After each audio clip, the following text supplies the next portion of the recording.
بسم اللہ الرحمن الرحیم۔ قرآن مجید سورہ بقرہ پہلا پارہ۔ اللہ کریم نے فرمایا ام کنتم شہداء، کیا تم میں کچھ لوگ اس وقت موجود تھے، کیا تم میں سے کچھ اس وقت حاضر تھے؟ اذ حضر یعقوب الموت، جب موت حضرت یعقوب کے پاس حاضر ہوئی۔ اذ حضر، جب حاضر ہوئی، موت آئی جناب یعقوب علیہ السلام پر۔ اذ قال لبنیہ، تو انہوں نے اپنے بیٹوں سے فرمایا ما تعبدون من بعدی، میرے بعد کس کی عبادت کرو گے؟ جواب تو اس کا یہ تھا کہ ہم اللہ تعالیٰ کی عبادت کریں گے، ہم رب العالمین کی عبادت کریں گے، ہم اپنے مالک حقیقی کی عبادت کریں گے۔ لیکن حضرت یعقوب کے بیٹوں نے کیا جواب دیا؟ قرآن مجید کہتا ہے قالوا نعبد الہک، ہم آپ کے معبود کی عبادت کریں گے۔ جو آپ کا معبود ہے نا، جس کی آپ عبادت کرتے رہے، ہم اس کی عبادت کریں گے۔ وَإِلَٰهَ آبَائِكَ، اور وہ جو آپ کے باپ دادا کا رب ہے نا، آپ کے رب کی عبادت کریں گے، اور جو آپ کے باپ دادا کا آباء و اجداد کا رب ہے، اس رب کی ہم عبادت کریں گے۔ کون باپ دادا؟ ابراہیم و اسماعیل و اسحاق، ہم جناب اسماعیل کے رب کی عبادت کریں گے، جناب اسحاق کے رب کی عبادت کریں گے، ہم حضرت اسماعیل علیہ السلام کے رب کی عبادت کریں گے، آپ کے رب کی عبادت کریں گے، آپ کے آباء و اجداد کے رب کی عبادت کریں گے۔ اور آباء و اجداد کون ہیں؟ جناب ابراہیم، جناب اسماعیل، جناب اسحاق۔ اب جا کے کہا الہ واحد، ان کا معبود ایک ہی معبود ہے، ان سب نبیوں کے معبود ہم اس رب کی عبادت کریں گے جو آپ کا رب ہے، آپ کے آباء و اجداد کا رب ہے، ابراہیم و اسماعیل و اسحاق کا رب ہے۔ ہم بیان کرتے ہیں آپ سے ایک بڑا ہی پیارا قصہ، احسن القصص، قصوں میں سے ایک بڑا پیارا قصہ، بما اوحینا، تاکہ ہم اس قرآن کے ذریعے جو ہم نے آپ کی طرف نازل کیا ہے، ہم ایک پیارا قصہ آپ سے بیان کرتے ہیں۔ وَإِن كُنتَ مِن قَبْلِهِ لَمِنَ الْغَافِلِينَ، اگرچہ اس سے پہلے آپ اس کی خبر رکھنے والوں میں سے نہ تھے۔ قصہ کیا ہے؟ قصہ یہاں سے شروع ہوتا ہے۔ اذ قال یوسف لأبیہ، جب کہا حضرت یوسف علیہ السلام نے اپنے باپ سے، کیا کہا؟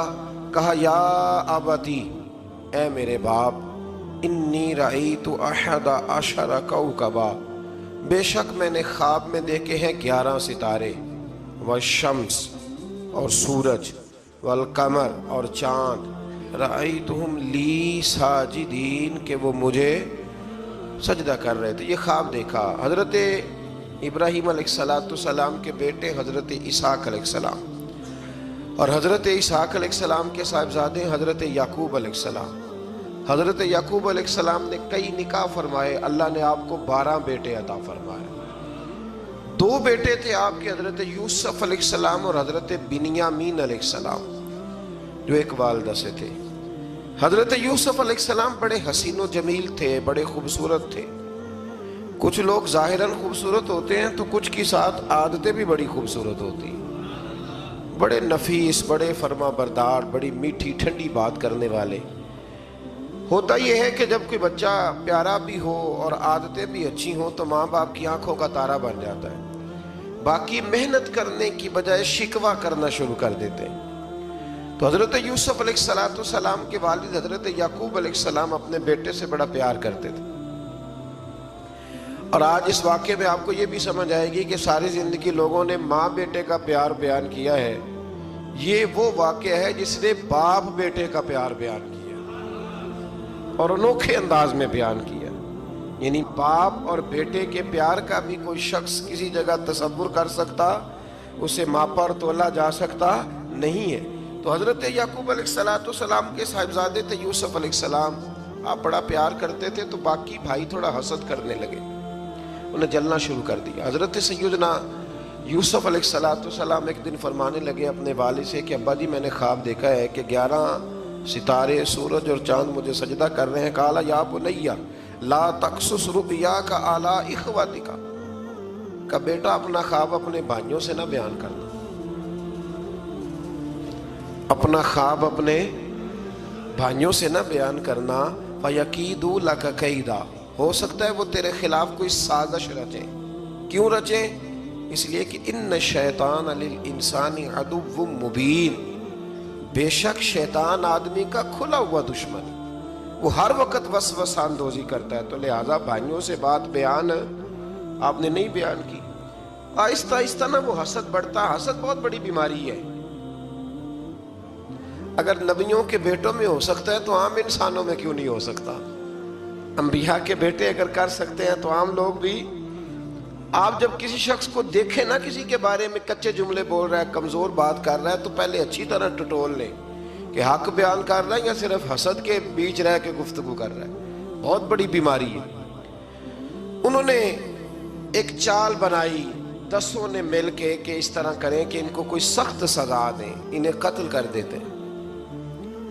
پھر کہنے لگے مارتے نہیں، کنویں میں پھینک دیتے ہیں۔ حضرت یعقوب علیہ السلام کی بارگاہ میں حاضر ہوئے تو حاضر ہو کے عرض کی کہ ہم سیر کرنا چاہتے ہیں تو ہمارا بھائی یوسف بھی تو ہمارا بھائی ہے نا، ہمارے ساتھ بھیجیں، وہاں کھیلے گا، کودے گا، کھائے گا، پیے گا۔ حضرت یعقوب علیہ السلام نے فرمایا نہیں، مجھے ڈر لگتا ہے کہ کہیں میرے یوسف کو کوئی تکلیف نہ پہنچ جائے۔ کچھ ایسے ہوتے ہیں جنہیں جدا کرنے کو دل ہی نہیں کرتا کہ وہ جائیں نہ۔ کئی دفعہ بعض بچے نالائق ہوتے ہیں، وہ جدا ہوتے ہیں لیکن ان کو جدا کرنے کو دل، لیکن حضرت یوسف تو لائق بچے تھے نا اپنے والد کے، ان کا بھی نہیں ارادہ تھا۔ بھائی لے گئے اور لے جا کر کے حضرت یوسف علیہ السلام کو پہلے بہت زیادہ مارا،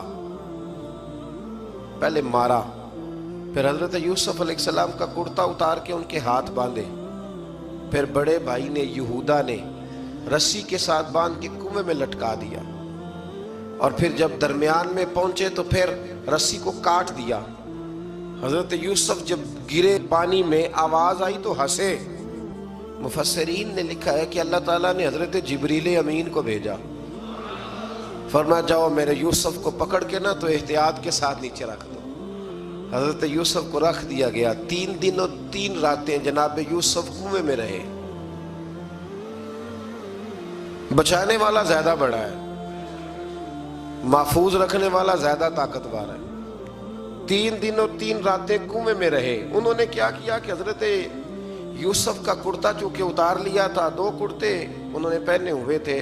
بعد مفسرین نے لکھا ہے ایک تو کرتا وہ تھا جنہوں نے استعمال کیا، تو ایک کرتا بطور تعویذ کے حضرت یعقوب نے ان کے گلے میں ڈال دیا بطور برکت کے، تو وہ کرتا بھی ان کے گلے میں تھا۔ ایک کرتے سے انہوں نے باندھ دیا، دوسرا کرتا جو تھا نا اس کو خوند لگا کے نا بکری کا، تو حضرت یعقوب کے پاس آئے اور جب دروازے تک پہنچے تو شور کرنے لگے زور زور سے۔ حضرت یعقوب پریشان ہو کے باہر آئے، چونکہ وہ بکریاں بھی ساتھ لے کے گئے تھے، بکریاں چرایا کرتے تھے، تو کہا بکریوں کو بھیڑیا تو نہیں پڑ گیا؟ تو کہنے لگے حضور بکریوں کو تو نہیں پڑا پر حضرت یوسف کو لے گیا ہے۔ اور حضرت یوسف علیہ السلام شہید ہو گئے۔ حضرت یعقوب علیہ السلام نے نا وہ کرتا دیکھا تو کرتا دیکھ کے فرمانے لگے بڑا سیانہ تھا بھیڑیا، یوسف سارا کھا گیا ہے پر کرتا کسی جگہ سے پھٹا بھی نہیں۔ اس کا مطلب ہے کہ حضرت یعقوب کو سمجھ آ گئی کہ میرے یوسف کو بھیڑیے نے کھایا نہیں ہے۔ یہ قرآن مجید ہے۔ فرمایا بڑا سمجھدار تھا بھائی، کرتا پھٹا بھی نہیں اور یوسف وہ سارا کھا گیا۔ اب یہ روز وہاں بکریاں چرانے جاتے تھے، یا جناب یعقوب تو رونے لگے تو بھائی روز جاتے تھے، جھانک جھانک کے دیکھتے تھے کہ یوسف ہے کہ نہیں۔ تیسرے دن ایک قافلہ وہاں سے گزرا جو مصر جا رہا تھا، انہوں نے پانی نکالنے کے لیے جب ڈول لٹکایا تو حضرت یوسف نے پکڑ لیا۔ اس شخص نے حضرت جناب یوسف علیہ السلام کو اوپر کھینچا، جب آپ واپس اوپر زندہ نکل آئے تو بھائی پھر حیران ہو گئے، ابھی بھی شکر ادا نہیں کیا کہ 3 دن کے بعد دیکھو اللہ نے کتنا فضل فرمایا ہے۔ لیکن وہ پھر کہنے لگے قریب آ کے نا اس سے یہ ہمارا بھاگا ہوا غلام ہے، اگر تمہیں چاہیے تو لے لو، سستا بیچ دیں گے۔ حضرت یوسف کا قول بعد مفسرین نے لکھا ہے آپ فرماتے ہیں کہ مجھے جب انہوں نے تھپڑ مارے تو اتنی تکلیف نہیں ہوئی، کنویں میں پھینکا تو اتنی تکلیف نہیں ہوئی، تکلیف تب ہوئی جب انہوں نے مجھے بھائی نہیں مانا اور کہنے لگے یہ ہمارا بھاگا ہوا غلام ہے۔ تو کہا کتنے کا بیچو گے؟ کہا تم 20 درہم دے دو اور لے لو۔ 20 درہم کا جناب یوسف کو بیچ دیا۔ وہ لے گئے مصر کی منڈی میں، وہاں قیمت لگنے لگی، کتنے ہزار، اتنے ہزار، اتنے ہزار۔ اللہ اکبر۔ جناب یوسف کہتے میں نے وہ رنگ بھی دیکھا کہ جب میرا باپ سب سے بڑھ کر مجھ سے پیار کرتا تھا اور آج میں وہی یوسف ہوں جس کی بولیاں لگ رہی، جس کی بولیاں لگ رہی۔ عزیز مصر آ گیا، مصر کا جو مال خزانہ کا مالک تھا وہ شخص آ گیا۔ اس میں بھی کئی اقوال ہیں کہ وہ بادشاہ تھا کہ کیا تھا، بہرحال عزیز مصر آیا، خزانوں پر قبضہ اسی کا تھا۔ اس نے حضرت یوسف علیہ السلام کے وزن کے برابر سونا تول کے دیا، وزن کے برابر چاندی تول کے دی، وزن کے برابر اس نے ہیرے جواہرات دیے، پھر گھر لے گیا۔ اور جناب یوسف علیہ السلام فرماتے ہیں میں ایک آزمائش سے نکلا، جب گھر آیا تو بڑے سکون سے رہنے لگا۔ عزیز مصر نے اپنی بیوی زلیخا سے کہا اس کا خاص خیال رکھنا۔ فرماتے ہیں محبت ملنے لگی، پیار ملنے لگا، گھر میں بڑی خوشی سے رہنے لگا، پر اللہ کو کچھ اور ہی منظور تھا۔ آزمائش پر آزمائش ذرا دیکھیے گا، پہلے باپ کا پیار، پھر کنواں، پھر کنویں سے بچ گئے تو مصر کی منڈی۔ فرماتے ہیں وہاں سے میں بچ کے آیا تو عزیز مصر کے گھر رہنے لگا۔ زلیخا فریفتہ ہو گئی، گناہ کی دعوت دینے لگی۔ تو حضرت یوسف نے کہا قال معاذ اللہ، میں اللہ کی پناہ چاہتا ہوں۔ سارے دروازے بند کر کے جب وہ پیچھے بھاگی، اصل حسین وہی شخص ہوتا ہے جو اپنے باطن کے حسن کو بچا لیا کرتا ہے۔ جو سوداگری کرنے لگے وہ تھوڑا حسین ہوتا ہے۔ حضرت یوسف علیہ السلام جب بھاگے تو اس نے پیچھے سے پکڑ کے کرتا کھینچا، کرتا پھٹ گیا۔ ابھی آپ دروازے تک پہنچے تھے، عزیز مصر خود آ گیا۔ اس نے آگے کہا یہ کیا ہو رہا ہے؟ تو اس نے مکر کیا، زلیخا نے، کہنے لگی کہ ہونا کیا ہے، اس کو گھر میں رکھ کے پالا ہے، اب جوان ہوا ہے تو معاذ اللہ اس نے میرے طرف دست درازی کرنے کی کوشش کی ہے۔ حضرت یوسف پھر خاموش ہو گئے۔ بھائی بیچ رہے تھے تو پھر بھی خاموش تھے۔ کبھی کبھی کچھ چیزیں خاموش رہ کے سہنی پڑتی، زخم پہ زخم کھا کے جی، خون جگر کے گھونٹ پی، آہ نہ کر لبوں کو سی، یہ عشق ہے کو دل لگی نہیں۔ حضرت یوسف علیہ السلام پھر چپ ہے۔ زلیخا نے بڑی باتیں کی۔ ایک دانا آدمی تھا، قرآن کہتا ہے ایک بولا بولنے والا، ایک عقل مند بولا۔ اس نے کہا دیکھو نہ زلیخا کی سنو نہ یوسف کی سنو، اگر تو کرتا آگے سے پھٹا ہوا تو پھر غلطی ہے جناب یوسف کی، اور اگر پیچھے سے پھٹا ہے تو پھر زلیخا کی غلطی۔ حضرت یوسف کی معاذ اللہ پھر غلطی۔ تو عزیز مصر نے کرتا دیکھا تو پیچھے سے پھٹا تھا، لیکن امام قرطبی کہتے ہیں وہ کوئی عقل مند آدمی نہیں، وہ تو 4 مہینے کا بچہ تھا، وہ ایک 4 مہینے کا وہ قریب تھا۔ حضرت یوسف علیہ السلام کی گواہی دینے کے لیے اللہ نے اسے زبان دی تھی۔ زلیخا کے ماموں کا بیٹا تھا، 4 مہینہ کا گہوارے میں لیٹا ہوا، جب بادشاہ سے فیصلہ نہیں ہو رہا تھا اور بادشاہ پریشان تھا عزیز مصر کے، کسی کو جا کے بتاؤں گا تو کوئی کیا سوچے گا، اس کے گھر میں کیا کچھ ہوتا ہے۔ کہتے پریشان تھا تو پنگوڑے سے بچہ بول پڑا، کہنے لگا بادشاہ اگر تو کرتا آگے سے پھٹا ہے تو پھر معاذ اللہ غلطی حضرت یوسف کی، اگر پیچھے سے پھٹا ہے تو پھر زلیخا کی۔ تو کرتا پیچھے سے پھٹا تھا، حضرت یوسف کے حق میں گواہی مکمل ہو گئی۔ اب آہستہ آہستہ نا دربار میں محل میں بات پھیلنے لگی، تو بیویاں کہنے لگی اوہو زلیخا تو ایک غلام پہ عاشق ہو گئی ہے، ایک غلام پہ۔ تو زلیخا کہنے لگی تم اجے میرا محبوب نہیں ڈٹھا۔ یہ رٹے ڈالنے والے دیکھتے نہیں اور دور کھڑے رہ رہ کے کہانیاں سناتے رہتے۔ انہوں نے کہا تو نے ابھی دیکھا نہیں نا، تو نے ابھی تجھے کیا پتا ہو کہ ماجرا کیا ہے؟ تو کہنے لگی نہیں تو غلام پہ۔ اس نے کہا چلو تجربہ کراتی ہوں۔ ساری عورتوں کو بٹھایا، ہاتھ میں ایک ایک سیب دیا، ایک ایک چھری دی، اور جب پوری تیاری ہو گئی پھل کاٹنے کی عورتوں کی تو جناب یوسف سے کہا ذرا جھلک تو دکھاؤ۔ تو حضرت یوسف نے جب جھلک دکھائی تو قرآن کہتا ہے سیب کاٹنے کی بجائے ہاتھ کاٹ لیے، اور کہنے لگی اوہو یہ کوئی بشر نہیں، یہ تو کوئی فرشتہ ہے، یہ کوئی فرشتہ ہے، یہ تو کوئی اللہ تبارک و تعالیٰ کی طرف سے آنے والا کوئی کرامت والا، عزت والا، شان والا فرشتہ ہے۔ حضرت زلیخا کہنے لگی سمجھ آئی ہے پھر؟ تو مجھ پر شکوہ کرتی تھی۔ تو اب وہ بات بھی آہستہ آہستہ پھیلنے لگی کہ حضرت یوسف علیہ السلام کی غلطی نہیں، غلطی زلیخا کی۔ اب بادشاہ نے زلیخا سے کہا کہ اگر تو میں تیری بات کروں تو تیرے ساتھ میری بدنامی کا بھی ڈر ہے، کیا کریں؟ طے یہ پایا کہ حضرت یوسف کو جیل میں ڈال دیا جائے۔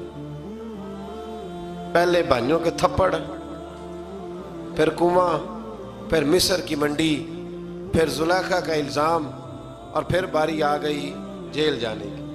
حضرت یوسف علیہ السلام کو جیل میں، کچھ نے لکھا ہے 12 سال جیل میں رہے، جیل میں ڈال دیا۔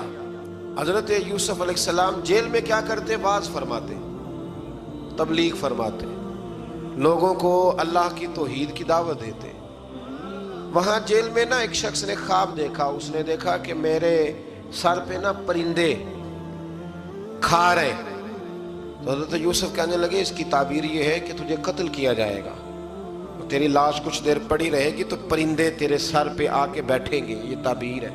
ایسا ہی ہوا، واقعی وہ شخص قتل ہو گیا۔ ایک شخص نے دیکھا کہ وہ شراب کشید کر رہا ہے، اس نے بھی تعبیر پوچھی تو آپ نے فرمایا تو اپنے بادشاہ کو پلائے گا۔ محسوس ہوتا ہے کہ اتنی دیر تک شراب ناجائز نہیں تھی، تو اس کو شراب پلائے گا، یہ اس کی تعبیر ہے۔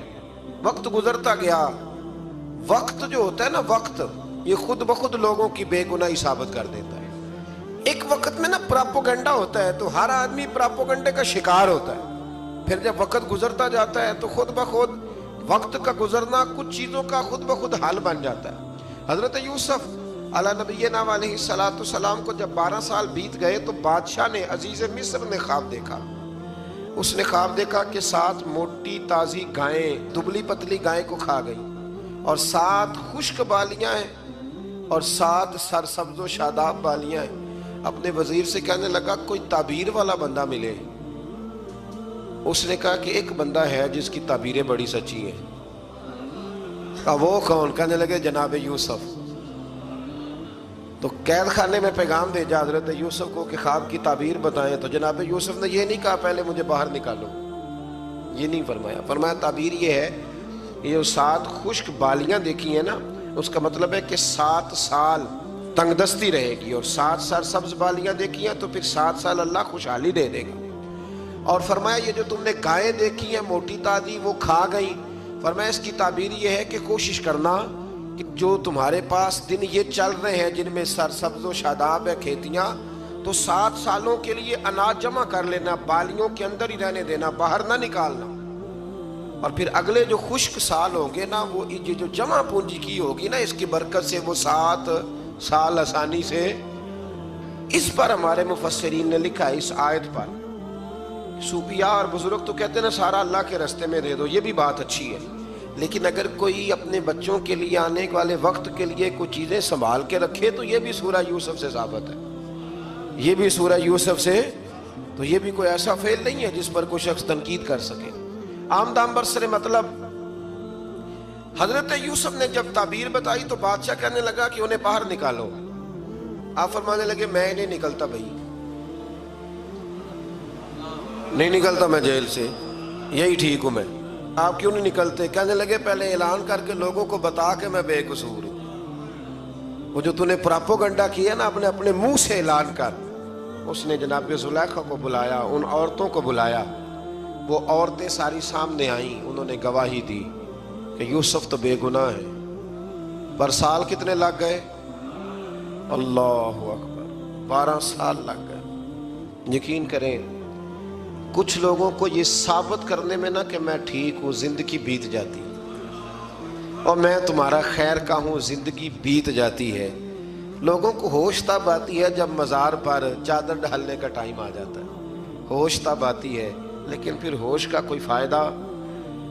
12 سال کے بعد بادشاہ نے ان کو بلایا اور کہنے لگا کہ یہ جو خواب میں نے آپ کو سنایا اب کرنا کیا ہے؟ تو حضرت یوسف کہنے لگے تم سے کچھ بھی نہیں ہوگا، اگر کچھ کرنا ہے تو پھر یہ خزانے کی ذمہ داری میری لگاؤ، اگر کوئی قابل آدمی ہو تو وہ آگے بڑھ کے بات کر سکتا ہے. یہاں ہر بندہ ہی آگے بڑھ کے کہتا ہے مجھے دے دو ڈیوٹی، لیکن قابل ہو تو وہ آگے بڑھ کے بات کرے اور سمجھے کہ میرے علاوہ کسی کے لیے مشکل ہے تو پھر وہ آگے بڑھے. حضرت یوسف نے جب کہا تو انہوں نے آپ کو وزیر خزانہ بنا دیا. پھر ایک وقت آیا کہ وہ عزیز مصر ہی بن گئے. قحط پڑ گیا. جب مصر میں قحط پڑا تو دائیں بائیں بھی قحط پڑا. کنعان کے آپ رہنے والے تھے، وہاں بھی قحط پڑا. حضرت یعقوب بیٹے کی یاد میں رو رو کے تو آنکھوں کی بینائی چلی گئی.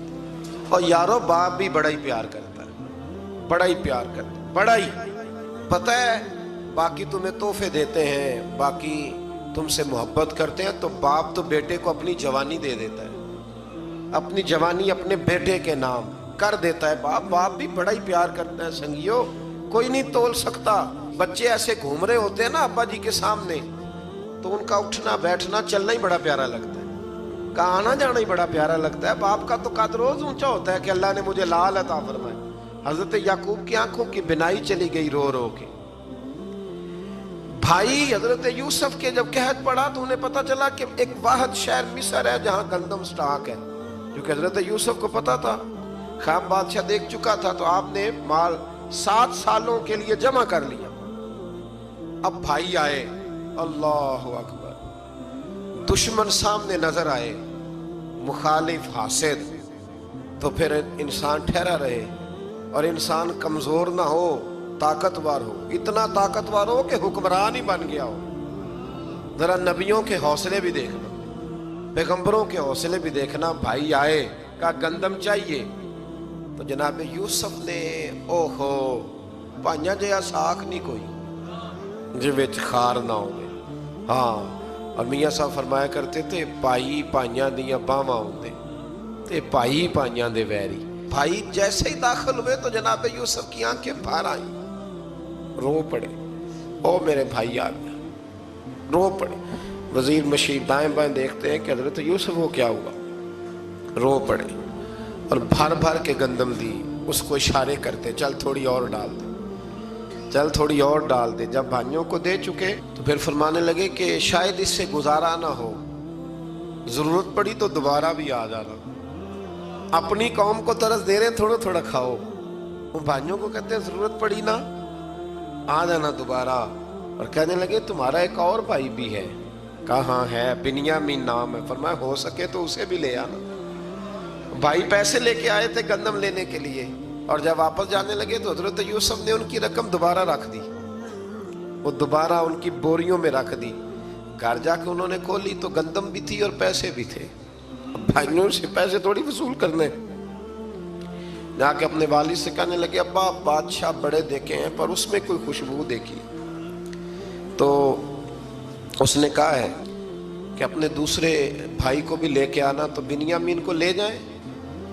حضرت یعقوب فرمانے لگے پہلے بھی تم پہ بھروسہ کر چکا ہوں، بار بار نہیں کروں گا.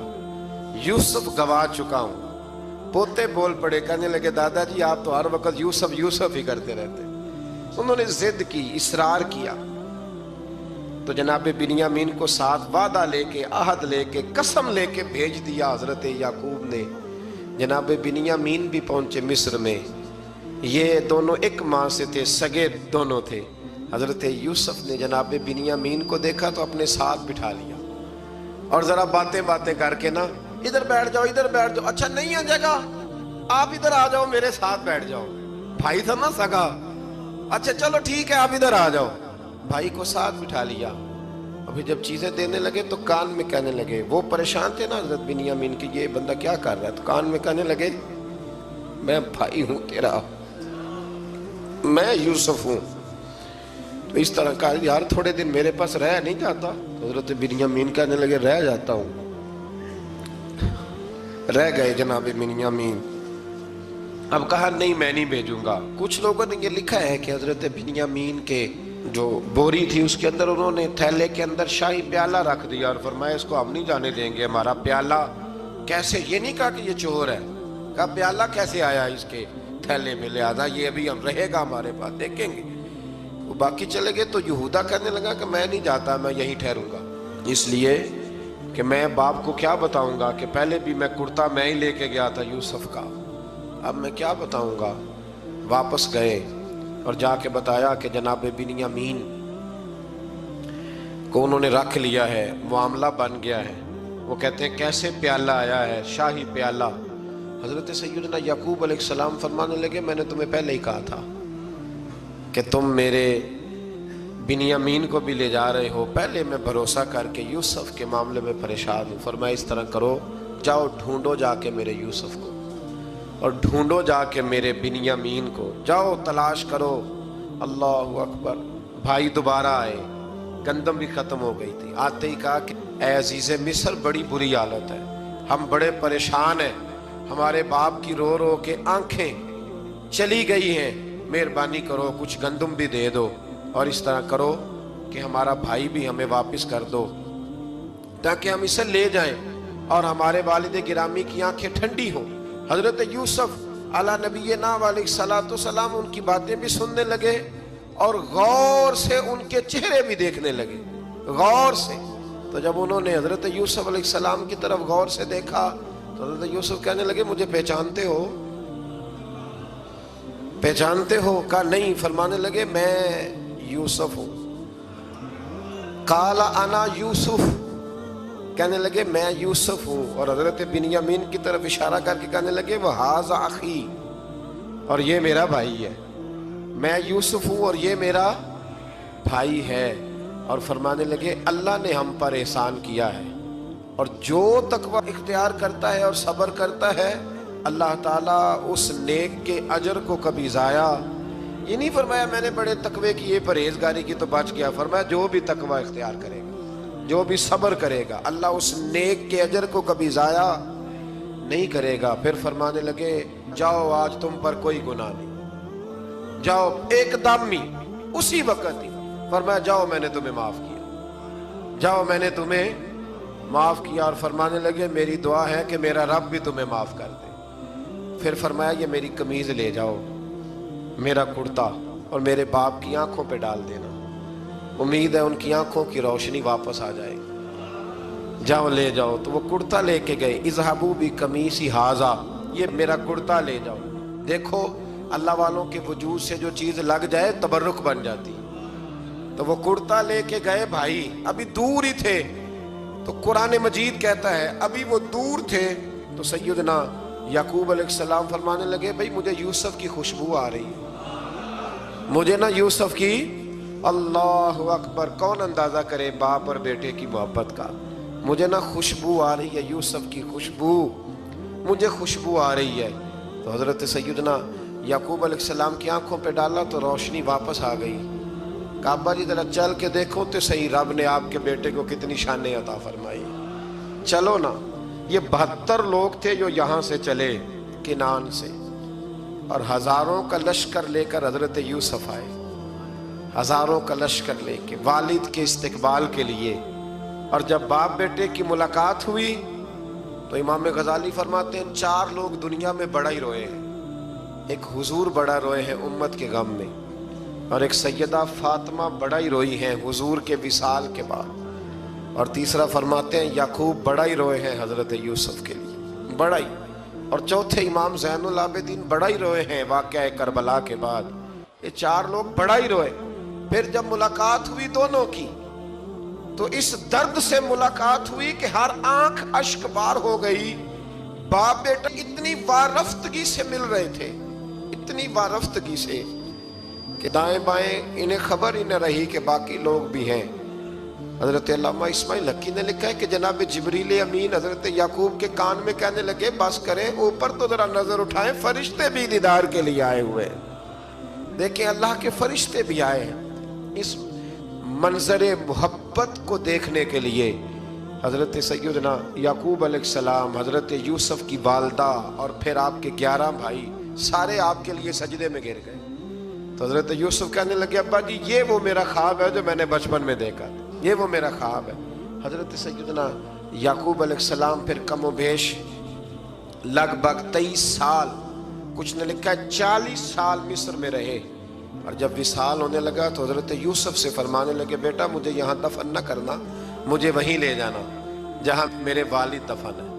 وہاں جا کے وہ دفن ہوئے۔ حضرت یوسف علیہ السلام نے پھر سالوں حکومت کی مصر پر، پھر وہیں ان کی تدفین ہوئی، اور جب تدفین ہوئی تو اختلاف ہو گیا، ہر قبیلہ کہتا تھا ہم نے اپنی طرف یوسف کو دفن کرنا ہے، اس لیے کہ جس طرف ان کو دفن کریں گے خوشحالیاں ہوں گی۔ پھر فیصلہ ہوا کہ سنگ مرمر کے تابوت میں رکھ کے حضرت یوسف کو دفن کیا جائے، اور دفن کرنے کے بعد ایسی جگہ پہ دفن کیا جائے جہاں سے پانی چھو کے گزرتا ہے، تو ان کو وہاں دفن کیا گیا، پانی چھو کے گزرتا تھا، لوگ کھیتیوں کو لگاتے تھے، اور مصر سرسبز و شاداب رہتا تھا۔ اور پھر حدیث پاک میں موجود ہے، مولا علی شیر خدا رضی اللہ تعالی عنہ فرماتے ہیں کہ نبی کریم علیہ الصلوۃ والسلام کی بارگاہ میں ایک اعرابی آیا، حضور نے فرمایا کچھ مانگ لو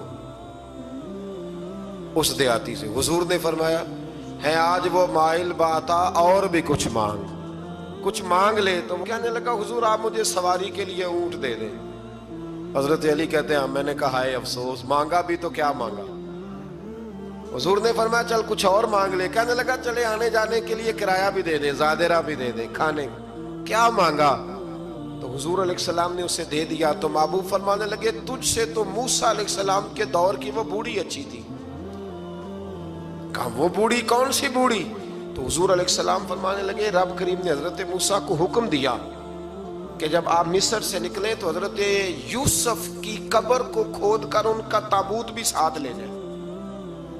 حضرت سیدنا موسیٰ علیہ السلام نے عرض کی مالک وہ کیسے پتہ چلے گا؟ فرمایا وہ تو آپ نے خود ہی پتہ کرنا ہے کہ وہ تابوت کہاں ہے۔ وہ دریا کے اندر تھا، کیسے پتہ کرنا ہے؟ پتہ کرتے کرتے پتہ چلا کہ ایک بوڑھی اماں ہے، اسے پتہ ہے تابوت کہاں ہے، وہ کدھر ہے تابوت، تو بوڑھی اماں کو پتہ ہے۔ حضرت موسیٰ بوڑھی کے پاس گئے، کہنے لگے اماں وہ تجھے پتہ ہے یوسف کی قبر کہاں؟ کہنے لگی پتہ ہے۔ تو کہا اماں پھر بتا دو۔ کہنے لگے مفت میں بتا دوں، نبی کے مزار کا ایڈریس اور فری میں بتا دوں، یہ کیسے ہو سکتا ہے؟ تو حضرت سیدنا موسیٰ فرمانے لگے چل قیمت لے، طبرانی کی حدیث ہے، حضور بیان فرماتے ہیں۔ حضرت موسیٰ کہنے لگے بتا کیا لے گی؟ کہنے لگی مجھے نہ جنت میں وہ والا مکان دلائیں جس کے پڑوسی موسیٰ علیہ السلام، میری اور آپ کی دیوار کٹھی کی عقیدہ کند، اللہ اکبر۔ تو حضرت موسیٰ کہنے لگے چل اماں مہربانی کر جنت مانگ لے، اب تو پڑوس ہی مانگنے لگ گئی ہے، تو اب نبیوں کا درجہ تو بڑا ہوگا، تو دینے والا اللہ ہے، میں دعا کرتا ہوں۔ تو کہنے لگی جی ٹھیک ہے، اگر آپ نہیں دیتے تو میں ایڈریس نہیں بتاتی۔ تو حضور فرمانے لگے اس سے تو وہ اچھی تھی۔ حضرت موسیٰ نے عرض کی کہ یا اللہ یہ نہیں بتا رہی تو اب کیا کروں؟ فرمایا موسیٰ وعدہ تو کر لے، مکان میں دے دوں گا، وعدہ کر لے۔ تو حضرت سیدنا یوسف کا مرتبہ دیکھیے کہ ان کے مزار کا پتہ بتانے کے لیے، مزار کا پتہ بتانے کے لیے اس خاتون نے حضرت موسیٰ سے جو قیمت لی وہ یہ تھی کہ میں جنت میں آپ کی پڑوسی بنوں گی پھر ایڈریس بتاؤں گی۔ تو حضرت موسیٰ نے وعدہ کیا، تو پھر اس نے پتہ بتایا کہ فلاں جگہ مزار ہے۔ یہ تقریباً سینکڑوں سال بعد حضرت موسیٰ وہ وہاں سے نکال کے تابوت کو اپنے ساتھ لے کر کے گئے۔ یہ وہ واقعہ جسے قرآن نے احسن القصص قرار دیا۔ حضرت موسیٰ علیہ السلام فرعون کے دربار میں کھڑے ہیں، چاروں جانب دشمن ہی دشمن ہے، جادوگر آ گئے، انہوں نے سانپ چھوڑے، حضرت موسیٰ کے ہاتھ میں ڈنڈا تھا۔ حضرت موسیٰ کہتے ہیں یا اللہ کیا کروں؟ تو اللہ تعالیٰ نے فرمایا اپنا عصا پھینک دو۔ کہنا چاہیے تھا نا کہ یا اللہ ایک ہی تو شے ہے، اتنے سانپ ہے، بچانے کے لیے ڈنڈا ہے وہ پھینک دوں؟ ڈنڈا پھینکا جاتا ہے، سانپ کو دیکھ کر کے قابو کیا جاتا ہے۔ یہ میرا اور آپ کا ذوق ہے نا، لیکن انبیاء کرام کا انداز ملاحظہ کیجئے میرے عزیزو۔ اللہ فرماتے ہیں ڈنڈا، اے موسیٰ ڈال دے اپنا عصا۔ پہلے نہیں فرمایا کہ سانپ بن جائے گا، فرمایا بس تو ڈال دے۔ میں اور آپ ہوتے ہیں تو سانپ سامنے ہے، ڈنڈا ہاتھ میں ہے، ہم کہیں گے عجیب بات ہے، یہی تو دفاع کی چیز ہے، اسی کو ڈال دوں تو بچوں گا کیسے؟ کہا ڈال دو۔ تو حضرت موسیٰ نے ڈال دیا، کہا میرے رب کا حکم ہے تو میرے لیے بہتر ہی ہوگا۔ اللہ فرماتے ہیں جب موسیٰ نے ڈالا تو میں نے اس ڈنڈے کو، اس عصا کو اژدہا بنا دیا۔ اب کبھی عصا بھی اژدہا بنے، کبھی چھڑی بھی بہت بڑا اژدہا بنی ہے، لیکن قرآن کہتا ہے جناب موسیٰ نے ڈالا تو اللہ نے اژدہا۔ بلکہ اس سے پیچھے چلیے، عورتیں کمزور یقین کی ہوتی ہیں نا، جناب موسیٰ پیدا ہوئے تو اللہ فرماتے ہیں میں نے موسیٰ کی ماں کے دل میں بات ڈالی، ماں کے دل میں صندوق میں ڈال کے تو اس کو دریا میں بہا دے۔ فرعون کو اس نے وہ خواب دیکھ لیا تھا کہ ایک ستارہ اٹھے گا اور پھر وہ گرے گا تو میری ساری سلطنت کو تباہ کر دے گا۔ نجومیوں سے اس نے پوچھ لیا، اس نے کہا کہ ایک بچہ پیدا ہوگا جو تیری سلطنت کو تباہ کرے گا۔ چاہیے تو یہ تھا کہ وہ توبہ کرتا، لیکن اس نے کیا کیا کہ اس نے بچوں کو قتل کرانا شروع کیا۔ یُذَبِّحُونَ أَبْنَاءَکُمْ، ذبح کرا دیتا تھا تمہارے بیٹوں کو، اور بچیوں کو وہ زندہ رکھتا تھا۔ تو حضرت موسیٰ جب پیدا ہوئے تو ان کی والدہ نے پتہ کیا کیا، ان کو ایک صندوق میں بند کر کے دریا میں بہا دیا۔ اب دریا میں بہتے جا رہے ہیں تو ماں تھی تو پریشان بھی ہو گئی، ان کی ہمشیرہ کو کہنے لگی ذرا دھیان رکھنا کدھر جاتے ہیں۔ حضرت موسیٰ علیہ السلام دریا میں بہتے بہتے نا، فرعون نے نا دریا کے کنارے مکان بنایا ہوا تھا۔ آپ کو پتہ ہے بادشاہوں کا ذوق ہوتا ہے، آج کل ہمارے جو حکمران ہیں انہوں نے اس کا نام فارم ہاؤس رکھا ہوا ہے، میرا فارم ہاؤس، اور پرانے زمانے میں لوگ ڈیرا کہتے تھے۔ تو اس نے بھی اس طرح کا فارم ہاؤس بنایا ہوا تھا۔ وہاں پہ حضرت موسیٰ علیہ السلام تیرتے ہوئے تابوت کے اندر، صندوق کے اندر جا رہے ہیں۔ فرعون اور ان کی بیوی حضرت آسیہ بے اولاد تھیں، بڑی تڑپ تھی بیٹے کی، وہ بھی وہاں کھڑی تھی۔ صندوق تیرتا ہوا آیا تو فرعون نے کہا کہ جاؤ پکڑ کے لاؤ، دیکھو کیا ہے۔ جب وہ لے کے آئے نا تو آپ کی ہمشیرہ جو نگرانی کر رہی تھی پریشان ہو گئی کہ یہ تو اس کے ہاتھ لگ گئے، یہ تو اب مار ڈالے گا۔ لیکن جب خوبصورت اور چمکتا ہوا بچہ دیکھا تو بی بی آسیہ کہنے لگی یہ بنی اسرائیل کا ہے ہی نہیں، یہ تو پتہ نہیں کہاں سے بہتا ہوا یہاں آ گیا ہے، تم ایسے ہی چھوڑ، یہ پتہ نہیں کہاں سے ہے، رکھ نہ لیں، رکھ نہ لیں۔ تو حضرت موسیٰ علیہ السلام وہ کہنے لگا نہیں انہی کے ہیں، موسیٰ علیہ السلام اسی کے ہیں۔ تو آسیہ کہنے لگی تیرے تو سر پہ نا بس بھوت ہی سوار ہو گیا، ہر وقت وہی لوگ تجھے یاد رہتے ہیں، یہ پتہ نہیں کہاں سے بہ کے آیا۔ اب رکھ لیا، مان گیا فرعون۔ آپ فرعون کے گھر میں جو اس لیے بچے مروا رہا تھا کہ میری سلطنت حضرت موسیٰ پیدا نہ ہو جائیں، تو اسی کے گھر میں پرورش پانے لگے، اسی کے گھر میں۔ اب عورتیں منگائیں گئی دودھ پلانے کے لیے، تو حضرت موسیٰ علیہ السلام کسی بی بی کا دودھ نہیں پیتے، تو آپ کی ہمشیرہ نہ وہیں دائیں بائیں گھومتی رہتی۔ تو کہنے لگی جناب آسیہ سے کہ میں ایک بی بی کو جانتی ہوں، بڑی صاف ستھری ہے، مجھے امید ہے یہ بچہ اس کا دودھ پیے گا۔ تو فرعون کہنے لگا دوڑ کے لا، تو وہ اپنی والدہ کو لے کے آئیں تو حضرت موسیٰ نے فوراً دودھ پینا شروع کر دیا۔ فرعون کو پھر تھوڑا شک ہوا۔ ایک روایت یوں بھی لکھی ہے بعض لوگوں نے کہ فرعون ایک دن اٹھایا ہوا تھا حضرت موسیٰ کی ابھی تھوڑی سی عمر تھی، تو آپ نے اس کی داڑھی پکڑ کے تو ایک گھونسا دے مارا، جلالی تو شروع سے ہے نا۔ تو کہنے لگا آسیہ تو مان نہ مان یہ بچہ وہی ہے۔ تو حضرت بی بی آسیہ کہنے لگی کہ تجھے غلط فہمی ہے، یہ وہ نہیں ہے۔ اس نے کہا دیکھو نا یہ تو اٹھاتی ہے تو پیار کرتا ہے، اور میرے جب قریب آتا ہے تو اس کے لب و لہجے میں تلخی محسوس کرتا ہوں۔ اس نے کہا بچوں کو کیا پتا۔ خیر ایک طرف اس نے کھانے پینے کی چیزیں رکھ دی، ایک طرف انگارے رکھ دیے۔ وہ بھی حضرت آسیہ کہتی ہیں کہ تجھے سمجھ آئے بچے بچے ہوتے ہیں۔ حضرت موسیٰ بچے تو تھے پر تھے تو اللہ کے نبی نا، اللہ کے نبی تھے۔ جب اس نے کہا نا یہ بچے ہیں، تو حضرت موسیٰ علیہ السلام بجائے انگاروں کی طرف جانے کے، نبی تھے وہ سیدھے کھانے پینے والی چیزوں کی طرف بڑھنے لگے۔ فرعون کہنے لگا آپ بتا۔ اللہ تعالیٰ نے حضرت جبریل کو بھیجا، انہوں نے کہا ادھر نہیں جانا آپ ادھر جائیے۔ تو آپ آگ کی طرف گئے اور ایک کوئلہ اٹھا کے زبان پہ رکھ لیا۔ تو آسیہ کہنے لگی سمجھ آئی، بچے کو کیا پتا کدھر جانا ہے کدھر نہیں جانا، اگر وہ اتنا ہی خیال ہوتا وہی بچہ ہوتا تو آگ۔ اور بعد مفسرین نے لکھا ہے یہ جو حضرت موسیٰ دعا مانگتے تھے نا رب اشرح لی صدری ویسر لی امری، یہ وہ آگ کا انگارہ جب کوئلہ منہ میں رکھا تھا نا تو اس کی وجہ سے زبان میں کچھ لکنت آ گئی، تو آپ دعا کرتے تھے کہ یا اللہ میری زبان کی وہ بند گرا کھول دے تاکہ میں کھل کے فرعون کے سامنے بات کر سکوں۔ وہیں حضرت موسیٰ پلنے لگے، وہیں پلے، وہیں جوان ہوئے، وہیں اللہ نے ساری دولتیں دی، بہن بھی ملی، ماں بھی ملی، اور سارے عزیزوں کا پیار بھی ملا۔ اسی گھر کے اندر اللہ نے پرورش کر کے فرعون کے ظلم سے بنی اسرائیل کو نجات عطا فرمائی۔ کہ موسیٰ پھر فرعون کے گھر میں پلنے لگے، اور جب جوان ہو گئے تو فرعون کے ہاں جو ظلم ہوتا تھا حضرت موسیٰ اس پر بول پڑتے تھے، جلال فرماتے۔ تو فرعون پھر ناراض رہنے لگا، یہاں تک کہ اس نے آپ کو نکال دیا، آپ تشریف لے گئے وہاں سے۔ تو حضرت موسیٰ ایک دن شام کے وقت دوبارہ آئے بستی میں، لوگ سوئے ہوئے تھے، تو دو آدمی، ایک بنی اسرائیل میں سے اور ایک فرعون کی اپنی قوم میں سے، وہ دونوں آپس میں جھگڑ رہے تھے۔ لیکن وہ جو حضرت موسیٰ کی بنی اسرائیل کی قوم کا شخص تھا، اس پر وہ قبطی، وہ جو فرعون کے قریبی لوگوں میں سے تھا، وہ ظلم کر رہا تھا اور بوجھ اٹھانے کی بات کر رہا تھا۔ اب اس نے حضرت موسیٰ کو پکارا کہ یہ دیکھے میرے ساتھ کس طرح کی بات کر رہا ہے۔ تو حضرت موسیٰ کا ارادہ بھی نہیں تھا، آپ نے بس اس کو سمجھایا، پر کچھ لوگوں کو سمجھ، تو حضرت موسیٰ نے پھر ایک مکہ مارا، ایک گھونسا مارا، صرف ایک ہی۔ یہ کئی تگڑے اور دلیر اس طرح کے بھی ہوتے ہیں کہ گھونسا ایک بھی برداشت نہیں کرتے۔ وہ ایک مارا، آدمی دھڑام سے زمین پہ گرا اور ماری گیا۔ حضرت موسیٰ کا ارادہ نہیں تھا لیکن وہ مر گیا۔ حضرت موسیٰ علیہ السلام نے اس بات پر اپنے رب سے استغفار بھی فرمائی۔ قرآن کہتا ہے کہ انہوں نے معافی چاہی کہ اللہ میرا ارادہ نہیں تھا۔ بہرحال اگلے دن نا حضرت موسیٰ دوبارہ آئے۔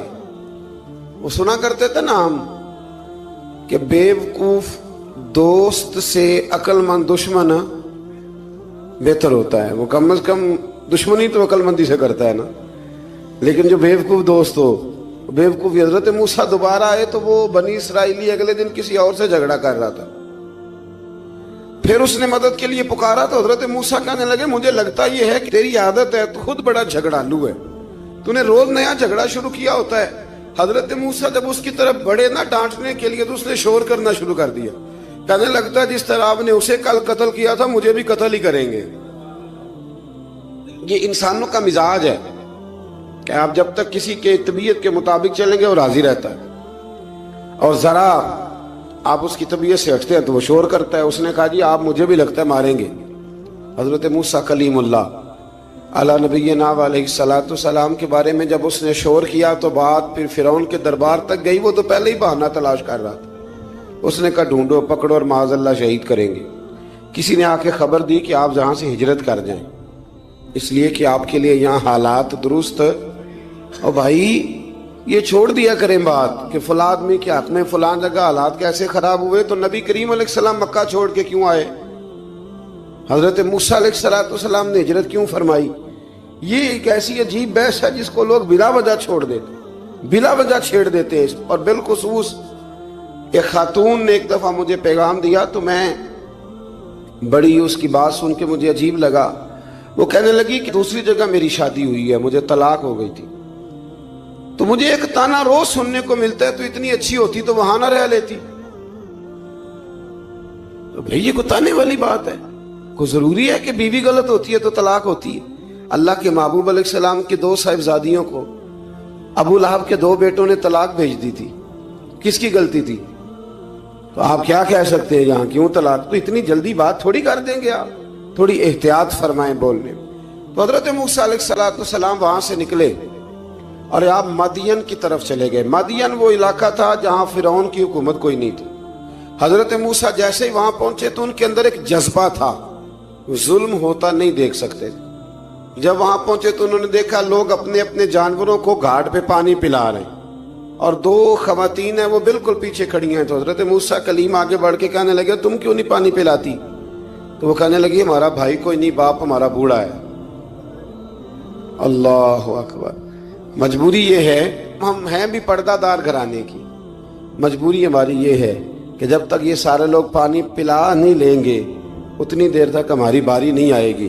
تو حضرت موسیٰ کلیم اللہ علیہ السلام فرمانے لگے اچھا یہ بات ہے تو جانور مجھے دو۔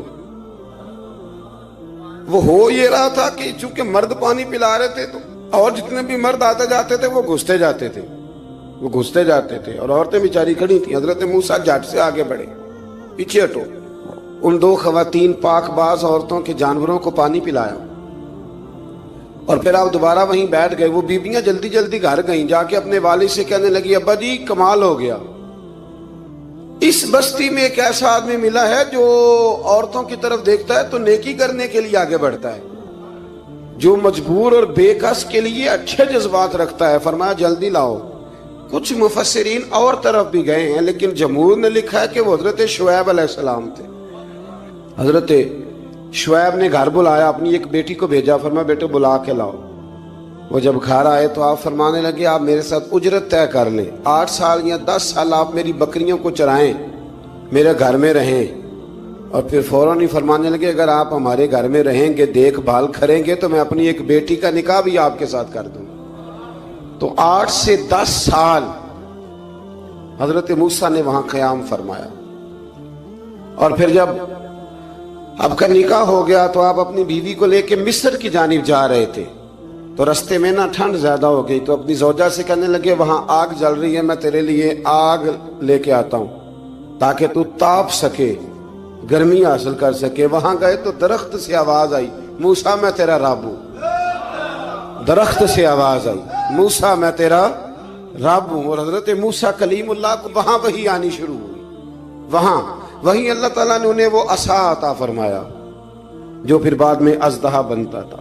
رب کریم نے وہیں حضرت موسیٰ کلیم کو وہیں ید بیضا عطا فرمایا۔ اپنا ہاتھ گریبان میں ڈال کے نکالتے تھے تو چاند اور سورج کی طرح روشنی دیا کرتا تھا۔ ید بیضا لیے بیٹھے ہیں اپنی۔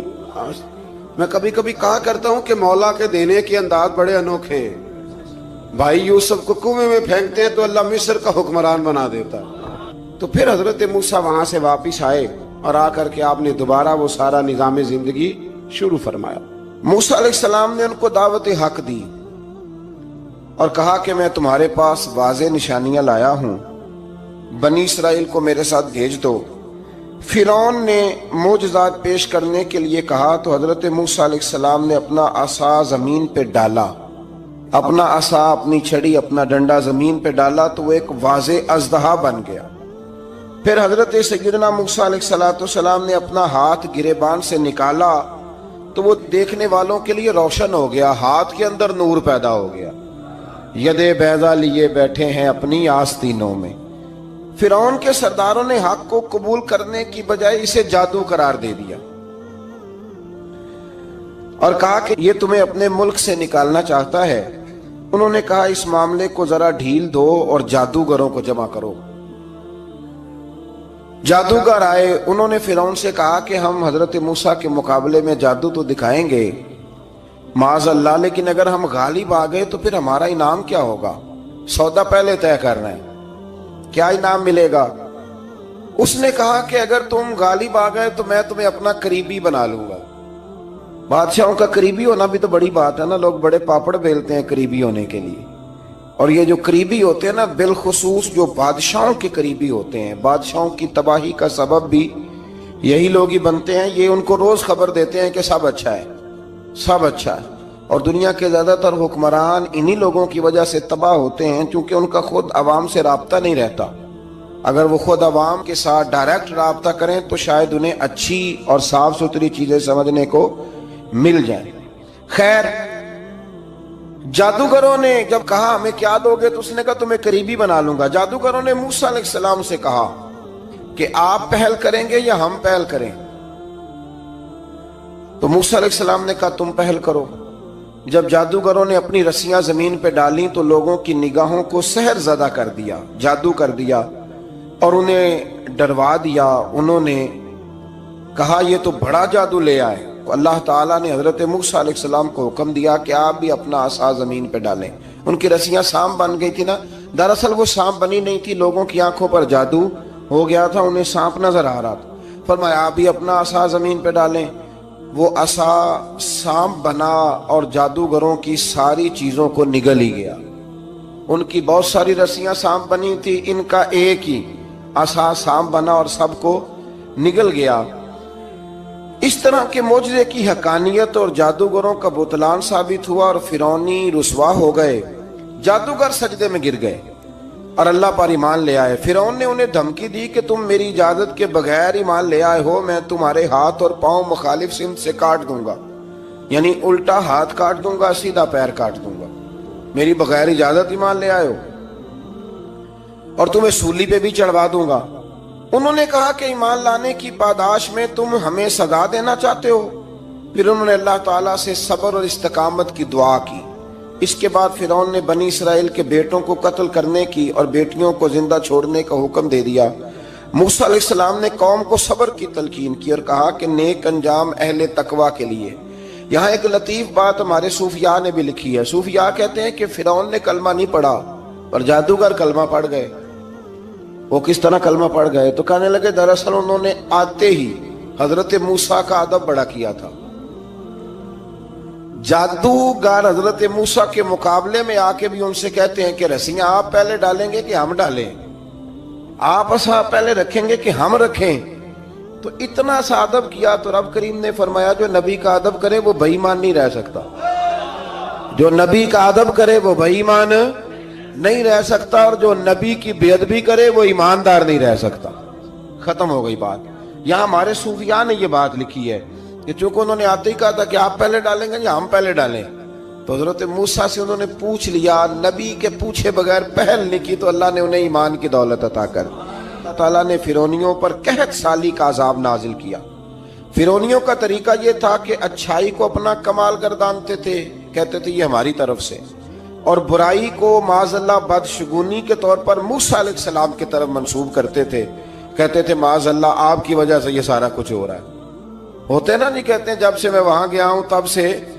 ہمارے بزرگ ایک لطیفہ بھی سنایا کرتے تھے کہ کسی زمیندار نے نماز پڑھنی شروع کی تھی تو اس کے جانور مرنے شروع ہو گئے۔ اب لوگ سمجھتے ہیں کہ معاذ اللہ شاید یہ کسی بزرگ کے سبب سے ایسا ہے، حالانکہ یہ تو اللہ کی طرف سے آزمائش ہوتی ہے، اس کی حکمتیں ہوتی ہیں۔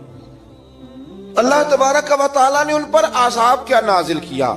آیت نمبر 130 اور 143 کا بھی آپ سورہ اعراف کی پڑھیں تو اللہ تعالیٰ نے ان پر ٹڈیوں کا، جموں کا، مینڈکوں کا اور خون کا عذاب نازل کیا۔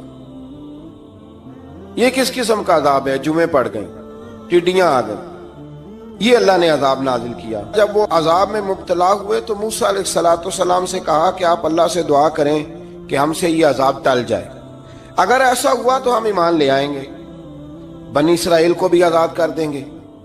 لیکن موسیٰ علیہ السلام کی دعا کے نتیجے میں جب عذاب ٹل جانے کے بعد فرعونی پھر اپنے وعدے سے پھر گئے۔ بنو قریظہ والوں نے بھی کئی دفعہ حضور سے وعدے کیے پر اپنے وعدوں پر قائم۔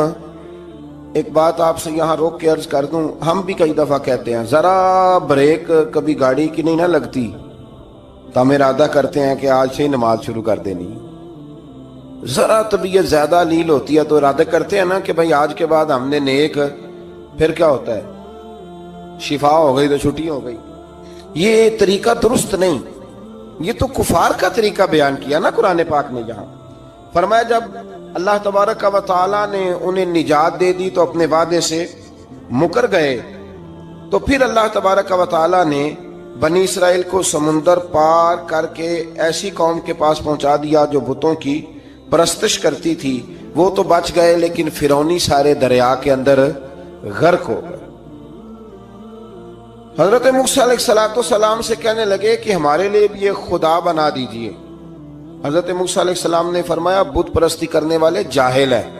یہ بت پرست قوم کے پاس جب گئے نا بنی اسرائیل والے، بت پوجتے ہوئے دیکھا تو کہنے لگے ہمارے لیے بھی سامنے بنا کے رکھ دو۔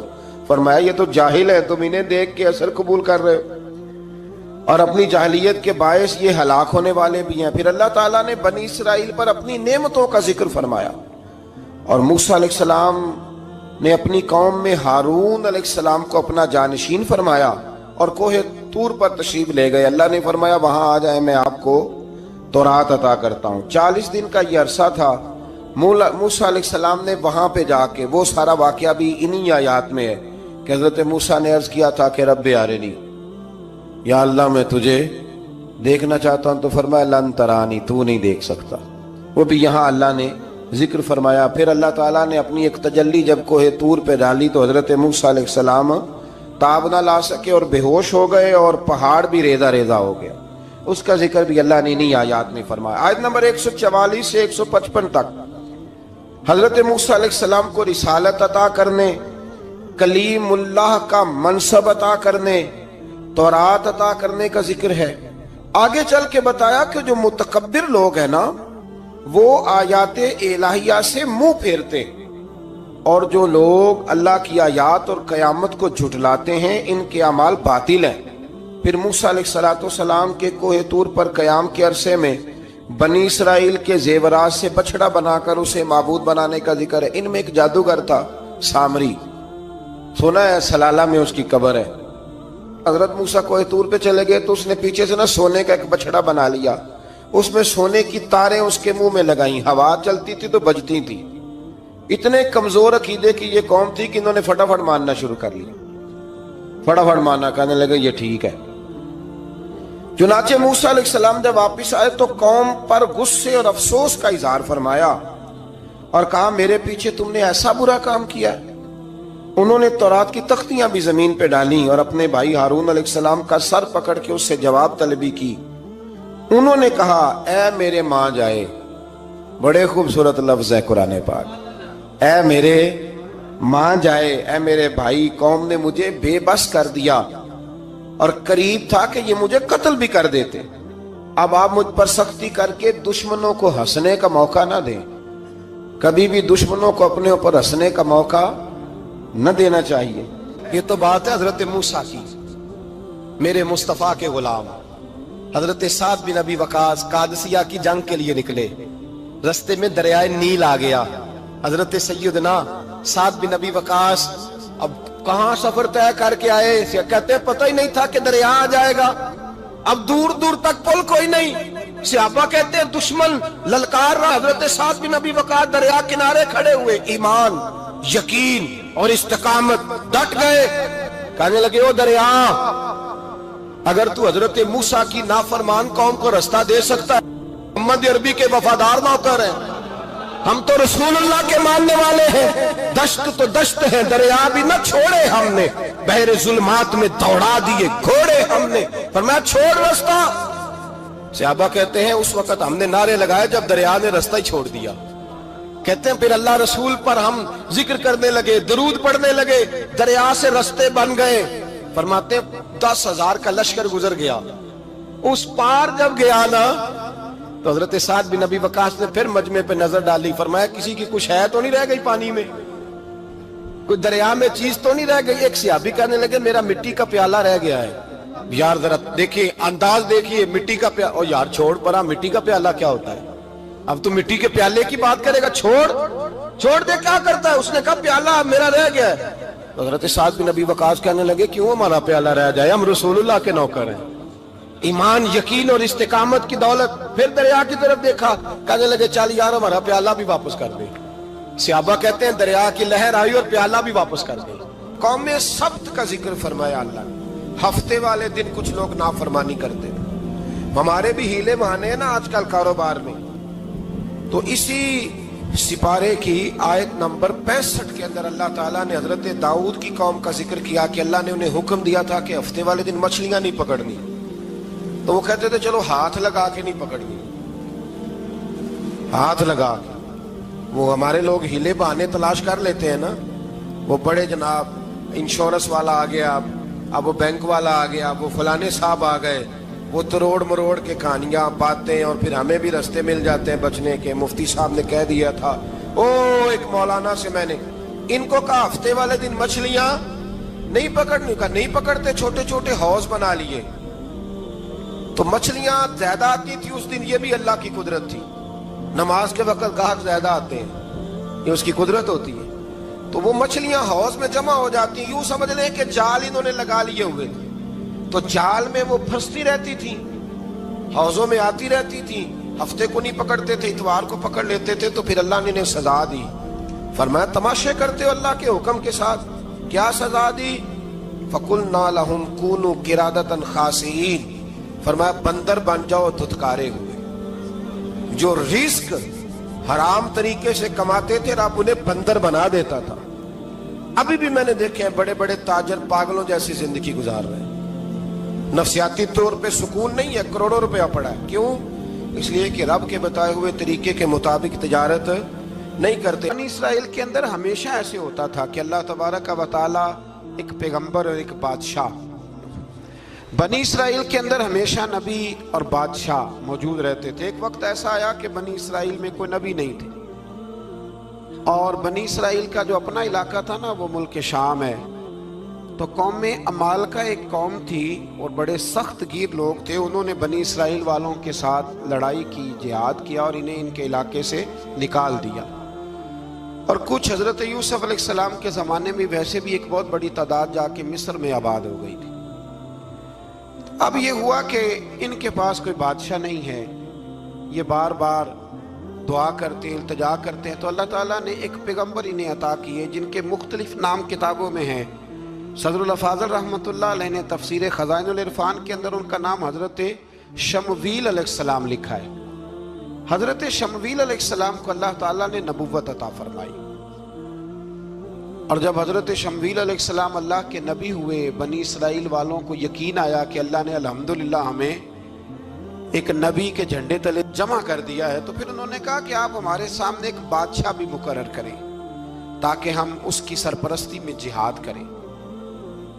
جب انہوں نے یہ بات کی تو اللہ تبارک و تعالی نے حضرت شمویل علیہ السلام کے ذمے لگایا. تو ایک اس زمانے میں اللہ کے نیک بندے تھے جناب طالوت علیہ السلام ان کا نام تھا. تو حضرت شمویل علیہ السلام نے انہیں کہا کہ اللہ کریم نے نا تمہارا بادشاہ طالوت کو بنایا ہے. ان کا نام بھی قرآن مجید نے ذکر فرمایا ہے. تو بنی اسرائیل کے لوگ کہنے لگے یہ تو غریب آدمی ہے، وہ بکریاں چرایا کرتے تھے لیکن علم میں بڑے پختہ تھے، وجود میں بڑے طاقتور تھے. تو کہا کہ یہ تو غریب آدمی ہے، تو ہم تو زیادہ حق رکھتے تھے کہ ہمیں بادشاہ بنایا جائے. تو حضرت طالوت علیہ السلام کے بادشاہ بننے کے بعد حضرت شمویل علیہ السلام نے جو بات کی اللہ کریم نے اسے قرآن مجید میں بیان فرمایا. رب فرماتا ہے بسطۃ فی العلم والجسم، اسے اس لیے تمہارا بادشاہ بنایا گیا ہے کہ اسے ہم نے کشادگی دی ہے، علم میں بھی اور جسم میں بھی. بڑے ماشاءاللہ موٹے تازے تھے، وجود بڑا طاقتور تھا. کچھ موٹے تازے ہوتے ہیں پر طاقتور نہیں ہوتے، موٹے تازے بھی تھے اور طاقتور بھی تھے. فرمایا کہ وجود میں بھی طاقت ہے اور علم میں بھی اللہ نے انہیں وسعت عطا فرمائی. تو بنی اسرائیل والے کہنے لگے جی نہیں جی کوئی بندہ اور آ جائے، یہ ہمارا بہت بڑا مسئلہ ہے نا جی، ہر ایک کی مرضی کی نہ تو بات ہو سکتی ہے اور نہ ہر بندہ ہر ایک کی مرضی پر پورا. کہنے لگے نہیں جی کوئی اور ہونا چاہیے تھا، ہمیں کیسے پتہ چلے گا کہ اللہ نے مقرر کیا ہے. بڑی خاص بات ہے، اس کو سمجھیے گا. یہ سارا مضمون آپ کو ملے گا اسی پارے کے آخر میں، آپ پڑھیں گے نا جی تو یہ سارا مضمون آپ کو ملے گا. اور آپ اگر سرسری نظر سے بھی اس کا مطالعہ کریں گے نا، جا کے قرآن شریف کھول کے 15ویں سے 16ویں رکوع میں آپ خوش ہوں گے کہ آپ کتنے اچھے نظریے اور عقیدے کے ماننے والے ہیں. تو جب کہا نا کہ طالوت کو ہمارا بادشاہ بنایا گیا تو دلیل کیا ہے؟ تو قرآن کہتا ہے کہ حضرت شمویل علیہ السلام نے فرمایا کہ تمہارا ایک تابوت تھا، ایک صندوق تھا تمہارے پاس، وہ صندوق تمہارا قوم عمال کا اٹھا کے لے گئی تھی. ان کے بادشاہ ہونے کی دلیل یہ ہے کہ اللہ تمہارا وہ صندوق تمہیں واپس کر دے گا، وہ تمہارا صندوق تمہیں واپس کر دے گا. اس صندوق میں کیا ہے؟ وہ حضرت آدم جنت سے ساتھ لے کے آئے تھے. اس میں تھا کیا؟ تو قرآن مجید کہتا ہے کہ اس کے اندر نا حضرت ہارون علیہ السلام اور حضرت موسیٰ علیہ السلام کے تبرکات تھے. تبرکات. کل میں ایک مولوی دیکھ رہا تھا بیچارہ، ایک بندہ نا مسجد نبی کے ساتھ غلاف اور شاید کوئی کفن تھا، وہ مسجد نبی کی دیواروں سے مس کر رہا تھا. تو وہ کہہ رہا تھا نہیں اس سے کیا ہوتا ہے، تبرک کوئی چیز نہیں، اچھے اعمال کی وجہ سے بندہ بخشا جائے گا. میں نے کہا تو مجھے ملے تو میں تجھے بخاری کھول کے دکھاؤں کہ حضرت عبد الرحمن ابن عوف جنہیں حضور نے قطعی جنتی کہا، حضور کے وجود پر کرتا دیکھ کے کہنے لگے حضور بڑا ہی سونا لگ رہا ہے. تو فرمایا تجھے چاہیے حضور مل جائے تو کیا ہی بات ہے. نبی پاک نے عطا کیا تو صحابہ کہنے لگے عبد الرحمن آپ کو تو ضرورت نہیں تھی، آپ کے پاس تو بڑے لباس ہیں، تو یہ کرتا حضور نے قبول کر لیا، کوئی لے کے آیا اور آپ نے مانگ لیا. تو وہ رو پڑے، کہنے لگے پہننے کے لیے نہیں مانگا، یہ حضور کے جسم سے لگ گیا ہے، میں نے کفن بنانے کے لیے مانگا ہے. تو کہتا ہے حضور کے تبرک میں خیر کوئی نہیں. اور آپ یقین کریں ان لوگوں پہ حیرانگی ہے، ہم نے بھی مرنا ہے نا جی، بڑی جلدی قبر میں جانا ہے، وقت کا کچھ پتہ نہیں، لیکن اتنے اندھے ہو کر لوگ چیزوں کو دیکھتے ہیں اور اس تیزی کے ساتھ گمراہی پھیلاتے ہیں. مجھے باقاعدہ کسی نے ویڈیو بھیجی اور کہنے لگا جی دیکھیں کتنی اچھی بات کر رہا ہے، لوگوں کو سمجھائیں. تو میں نے کہا نہیں، اس کو سمجھانے کی ضرورت ہے. اور میں نے اس کو دیکھا ہے، وہ جو لال رومال والا میں نے دیکھا ہے، وہ ڈھونڈ ڈھونڈ کے جاہلوں کو پکڑتا ہے، تلاش کرتا ہے، اور اگر کوئی مل جائے بات بتانے والا تو پھر وہ خود پکڑا جاتا ہے، اور کئی دفعہ پکڑا گیا تو نکل گیا ہے. اللہ تعالی ہمیں سمجھنے کی توفیق دے. ہم سیانے ہو جائیں تو یہ دور دور تک نظر نہیں آئیں گے انشاءاللہ. تو وہ تابوت آئے گا، بنی اسرائیل والوں سے کہا تابوت میں کیا تھا سن لو. اور یہ قرآن مجید ہے. آج میری ماننا یہ 15 میں سے 16واں رکوع ضرور ہی پڑھنا کہ وہ آخر تابوت میں کیا تھا. کھولنا ذرا. قرآن مجید کہتا ہے کہ حضرت موسیٰ علیہ السلام اور حضرت ہارون کے تبرک تھے. تو تبرک کیا تھے؟ تمام مفسرین نے لکھا ہے کہ حضرت موسیٰ کا ایک کرتا تھا، ایک ڈنڈا تھا، جوتے تھے، اور جناب ہارون علیہ السلام کا امامہ شریف تھا، اور تورات کی کچھ تختیاں تھی. تو اس کا فائدہ کیا تھا؟ اس تابوت کا فائدہ یہ تھا کہ بنی اسرائیل والے جب اپنے دشمنوں سے لڑتے تھے تابوت سامنے رکھ کے دعا مانگتے تھے، اللہ انہیں کامیابی عطا کر دیتا تھا. تو قوم عمالقہ کو بھی پتہ چل گیا کہ صندوق میں کچھ ہے جس کی وجہ سے یہ کامیاب ہو جاتے. وہ صندوق اٹھا کے لے گئے. اب ان کی کم بختی یہ، کم نصیبی یہ کہ انہوں نے جا کے اسے روڑی پہ پھینک دیا. جب روڑی پہ پھینکا تو ان کے اندر بیماریاں آ گئیں، وبائیں پھوٹ پڑی، مرنے لگے، وجود پھولنے لگا. پھر ان کے دلوں میں بات آئی کہ یہ ہم نے اس صندوق کی بے ادبی کی ہے. صندوق میں کیا ہے؟ تبرکات. ہمیں کہتے ہیں جی نالین کا نقشہ کیوں لگایا ہے؟ تمہارے تو بزرگوں کا عقیدہ ہے سر پہ رکھنے کو مل جائے اگر نقش نالے پاک حضور تو پھر کہیں گے کہ ہاں تاجدار ہم بھی ہیں. تو کہا کہ اس کے اندر یہ تبرکات تھے. انہیں بھی سمجھ میں آئی تو انہوں نے نا بیل گاڑی منگائی اور وہ صندوق اٹھا کے اس کے اوپر رکھ دیا. اب کیا ہوا؟ قرآن کہتا ہے کہ فرشتوں نے نا اس صندوق کو وہاں سے اٹھایا. مفسرین نے لکھا اس کا معنی یہ بھی ہو سکتا ہے کہ اس بیل گاڑی کو ڈائریکشن پہ لگایا. ادھر سے حضرت شمویل علیہ السلام نے جناب طالوت کو بادشاہ بنا دیا اور ادھر سے وہ صندوق چل پڑا. کہا بھئی ہم ان کو کیسے بادشاہ مانے؟ تو فرمایا بادشاہ اس طرح مانو گے کہ تمہارا وہ صندوق آ جائے. اور قرآن کہتے ہیں اس صندوق میں تمہارے دلوں کا سکون ہے، اس میں تمہارے دلوں کا. اور بھائی ہماری تو کوشش ہوتی ہے بزرگوں سے کوئی چیز مل جائے، اللہ والوں کا کوئی تبرک ہمارے ہاتھ آ جائے. تو وہ صندوق آ گیا، یہ مان گئے. اب جہاد کرنے نکلے تو لڑنا تھا جالوت کی قوم کے ساتھ. وہ بڑا سخت آدمی تھا، 3 من سونا اس نے وجود پہ پہنا ہوتا تھا. اس کی قوم سے لڑنا ہے، ٹوپی بڑی تگڑی پہنی ہوتی تھی لوہے کی. اب کون لڑے؟ ایک نوجوان تھے جن کا نام تھا داؤد علیہ السلام. وہ بھی بکریاں چرایا کرتے تھے. اور جن دنوں حضرت طالوت نکلے نا اپنی قوم کو لے کر جالوت کے خلاف لڑنے تو حضرت داؤد بھی شامل ہو گئے. اللہ جب کسی کو نوازتا ہے نا تو پھر خاص ہی کرم نوازی کرتا ہے.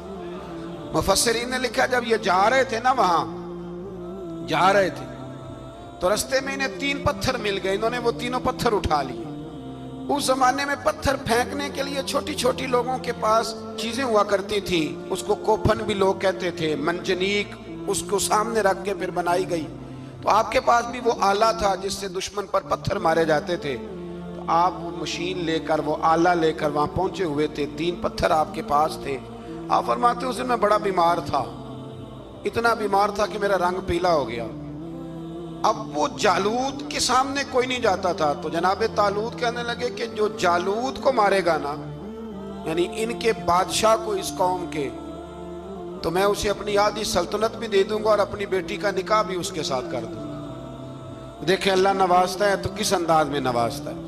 تو حضرت داؤد کہتے ہیں وہ دور کھڑا تھا تو میں نے نا 3 پتھر مارے. بھئی ہمت کرنا تو ہمارے ذمہ ہے کہ نہیں؟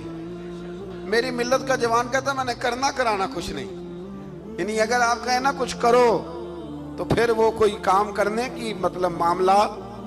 وہ مجھے کل ایک سنگی کہہ رہے تھے، کہنے لگے جی اللہ کے فضل سے کچھ بھی نہیں کرنا پڑا، مرشد نے نظر کر دی.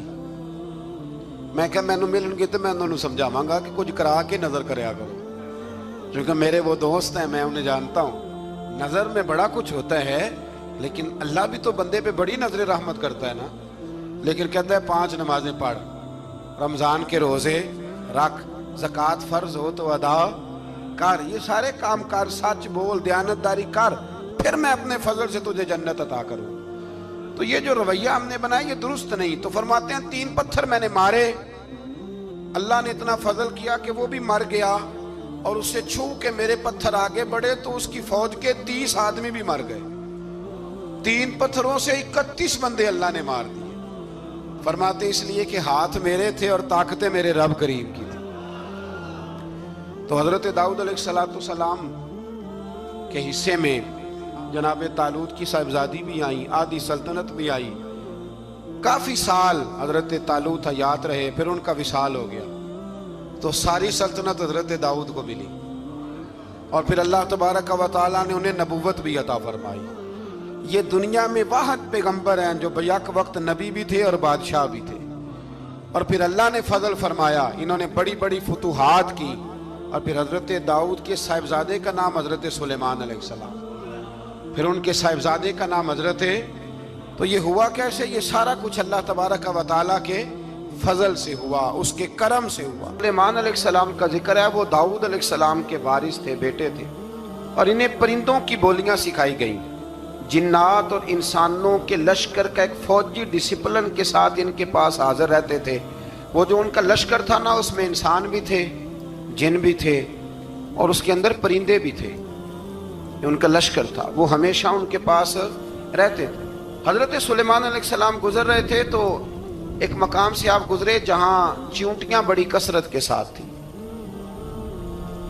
تو ایک چیونٹی جو ان چیونٹیوں کی سردار تھی، ان چیونٹیوں کی بڑی تھی، اور مفسرین کرام نے یہ بھی لکھا ہے کہ وہ تھی بھی ایک آنکھ اس کی کوئی نہیں تھی، ایک ٹانگ اس کی کوئی نہیں تھی، لیکن اس حال میں بھی وہ چیونٹی جو تھی وہ چیونٹیوں کی قیادت کر رہی تھی۔ تو حضرت سیدنا سلیمان علیہ السلام کا لشکر جب وہاں سے گزرا تو وہ کہنے لگی یا ایھا النمل ادخلوا مساکنکم، کہنے لگی چیونٹیوں اپنے بلوں میں گھس جاؤ، کہیں ایسا نہ ہو کہ سلیمان علیہ السلام کا لشکر بے دہانی میں، سلیمان کا لشکر توجہ نہ کرے اور تمہیں پاؤں کے نیچے مسل دے، لہذا اس طرح کرو کہ تم اپنے اپنے بلوں میں گھس جاؤ۔ حضرت سلیمان ابھی 3 میل دور تھے، تمام مفسرین نے لکھا ہے 3 میل دور تھے، تو وہاں سے چیونٹی بولی تو قرآن کہتا ہے کہ حضرت سلیمان اس کی بات سن کے ہنس پڑے، فتبسم ضاحکا، آپ اس کی بات سن کے ہنس پڑے کہ دیکھو یہ چیونٹی کیا کہہ رہی ہے، ذرا غور کرنا بات پر کہ حضرت سلیمان 3 میل دور فاصلے پر چیونٹی کی بات بھی سن لیتے۔ مولوی نے قرآن کی آیت پکی یاد کر لیا، انا بشر مثلکم، کہتا ہے حضور نے کہا میں تمہاری طرح کا بشر ہوں، نبی ہماری طرح ہوتے ہیں جی، تو وہ تو 3 میل دور چیونٹی کی آواز سن لیتے تھے، اس کے کان میں چیونٹی رکھو بلا، اسے کہو کہ بتا بلا کیا کہتی ہے، وہ جو بتائے گا پھر دوڑ لگا دے گا شاید، کان میں رکھو اس کو، کہو بتا چیونٹی کیا کہتی۔ اور اگر یہ لفظ نہ ہوتے قرآن کے کہ جب انہوں نے سنا تو ہنس پڑے، یہ جملے نہ ہوتے تو شاید اس کو بھی نہ مانتے، لیکن حضرت سلیمان نے سنی چیونٹی کی بات، اور اب اگلی بات کہنے لگا ہوں، بڑے خوبصورت لفظ لکھے ہیں مفسرین نے، فرماتے ہیں دیکھو ایک چیونٹی نے ایک جملہ بول کے، ایک چیونٹی نے ایک جملہ بول کے اپنے قبیلے کی خیر خواہی کی، تو رب نے اس کا جملہ بھی قرآن میں بیان فرما دیا۔ تو جو ساری زندگی لوگوں کو جملے بول بول کے کہے رب رسول کی طرف آ جاؤ، تو اللہ قیامت میں اس کی بات کو قائم نہیں فرمائے گا۔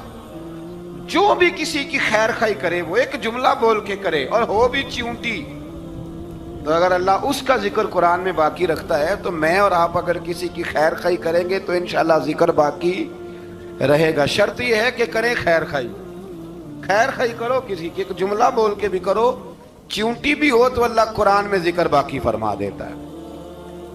تو اللہ تبارک و تعالیٰ نے اس بات کا ذکر قرآن مجید میں فرمایا، اس پر کئی کچھ لکھا ہے۔ اسی طرح سے ایک بات اور لکھی ہے ہمارے مفسرین نے کہ حضرت سلیمان ایک دن اسی طرح نکلے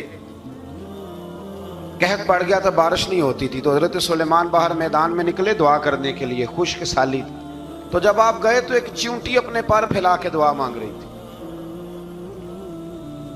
تو رب کریم نے فرمایا سلیمان آپ واپس چلے جائیں، بارش آ جائے گی پر آئے گی چیونٹی کی دعا پہ۔ تو حضرت سلیمان نے عرض کی مولا میں بھی تو اتنا لشکر لے کے آیا ہوں نا، تو چلو ہمیں بھی دعا کر لینے دے، تو چیونٹی کی دعا پہ برسا دینا پر دعا کر لینے دے۔ فرمایا نہیں آپ واپس جائیں، دعا نہ مانگے۔ یا اللہ کیوں؟ فرمایا چیونٹی کا دل ٹوٹ جائے گا، وہ تو کہے گی کہ یہ سلیمان کے لشکر دعا پہ پھر بارش آئی ہے۔ تو آپ نہ کریں تاکہ اس کے دل میں یہ بات رہے کہ نہیں میرے رب نے میری دعا پہ ہی بارش فرمائی۔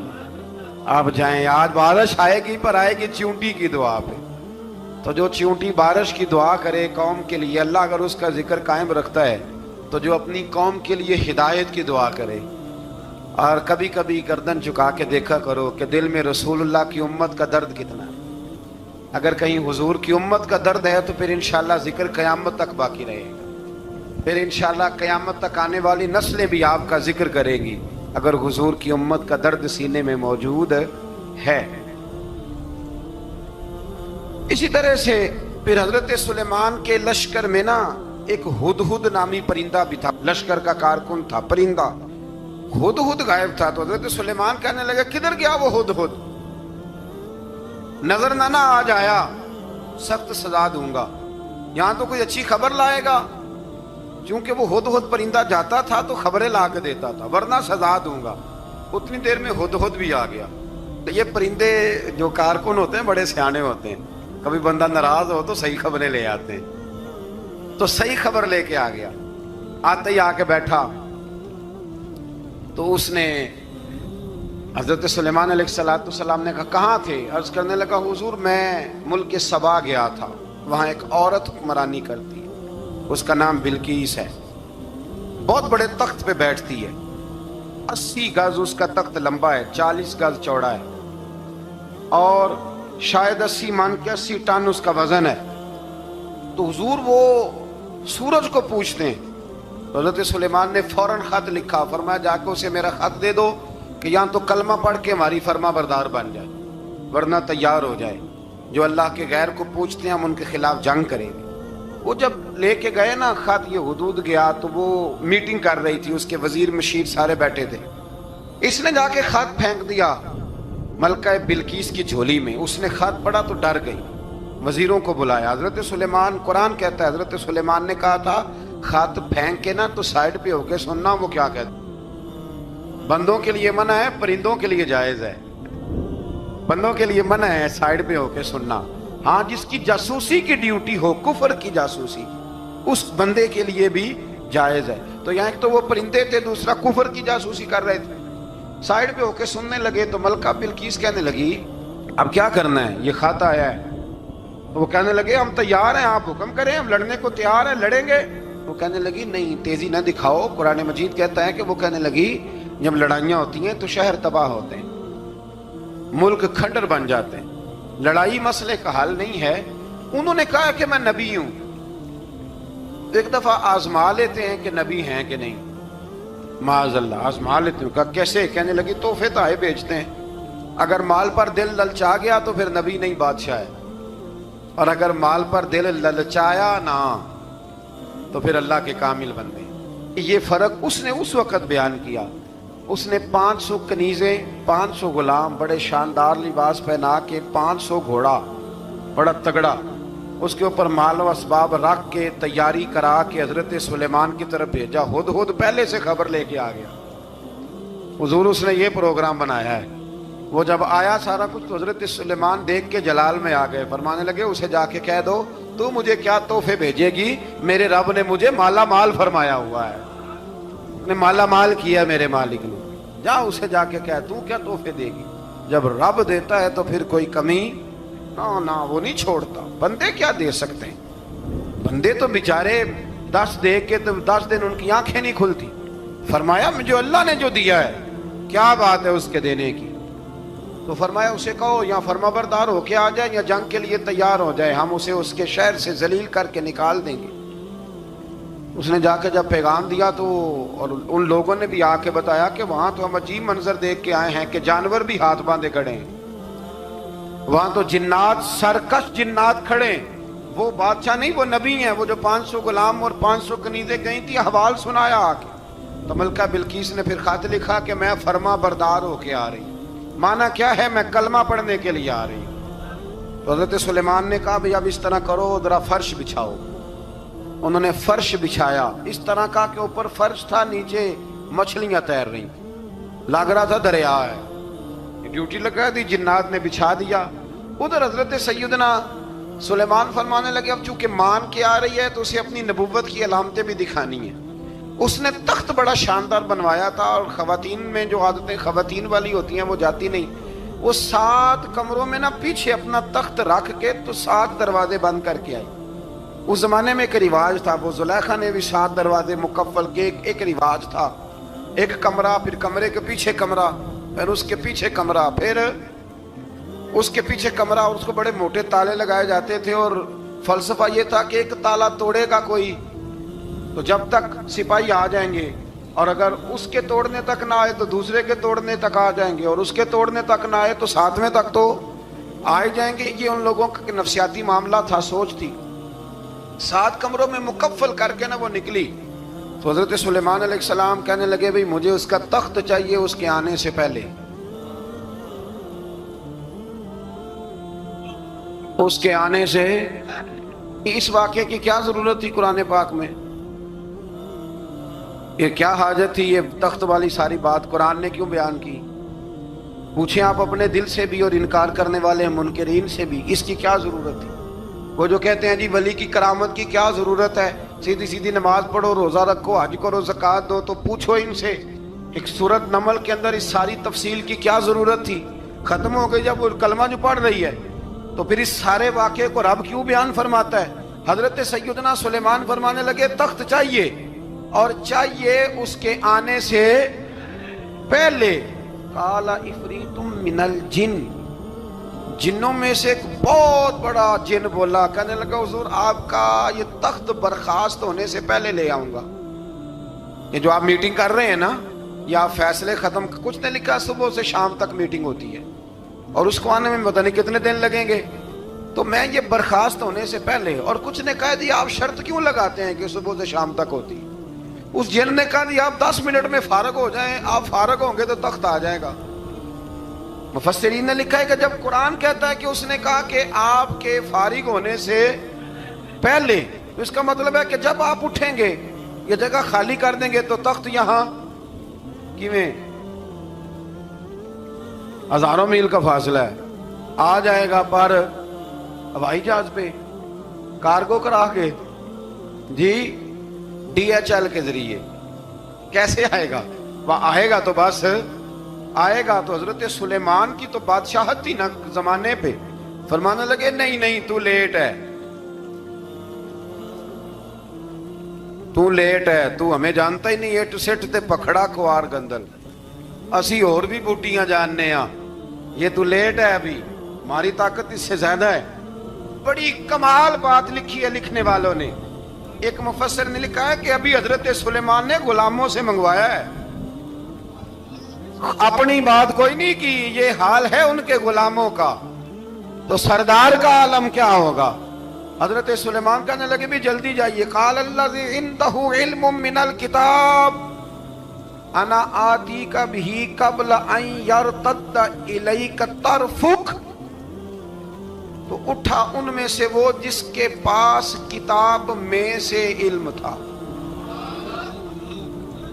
ساری کتاب کا بھی نہیں، علم من الکتاب، کتاب، وہ اٹھے جن کے پاس کتاب میں سے علم تھا، تو وہ اٹھ کے کہنے لگے حضور میں لے آؤں گا، کب؟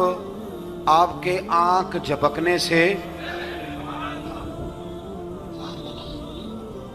نہیں آنکھ جھپکنے سے، بندہ تھا جن تھا، جن کی تو بات مانی نہیں انہوں نے، کیا کہا؟ آنکھ جھپکنے سے، میں آنکھ جھپکنے سے پہلے لے آؤں گا۔ تو حضرت سلیمان کہنے لگے تو ٹھیک ہے چل لا، پھر لا، پھر آنکھ جھپکنے سے بڑے ہی نہیں، پھر غصہ نہیں آتا ان پہ، پھر غصہ نہیں آتا۔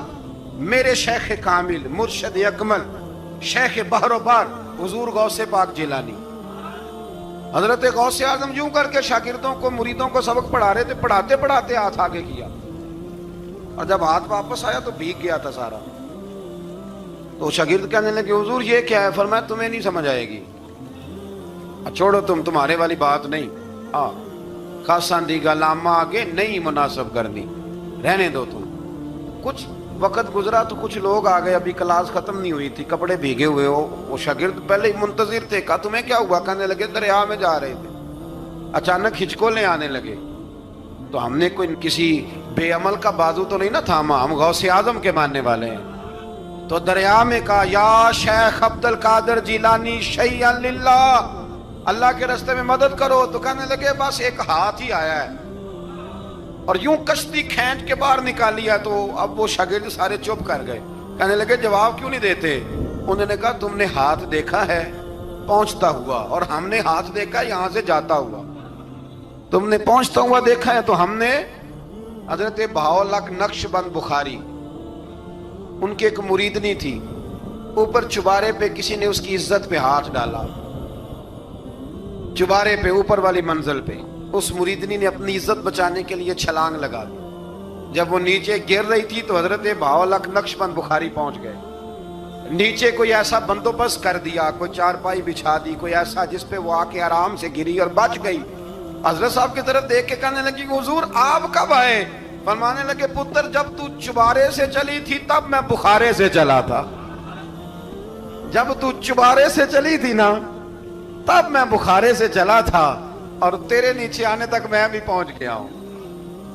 میں بھی مالی دا کم راکھی کرنا، پھل کچے ہون یا پکے، اے پیر مریداں دے سر تے ہی رہندا ہے، اے جھوٹے ہون یا سچے، یہ پکی غلامی کریں یا کچی کریں، پیر کی بھی مجبوری ہوتی ہے، کیا کریں؟ پیر مریداں دے سر تے ہی رہندا ہے، اے جھوٹے ہون یا سچے، کیا کیا جا سکتا ہے؟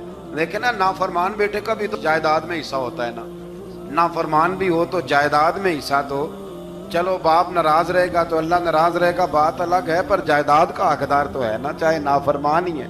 پیر مریداں دے سر تے ہی رہندا ہے، اے جھوٹے ہون یا۔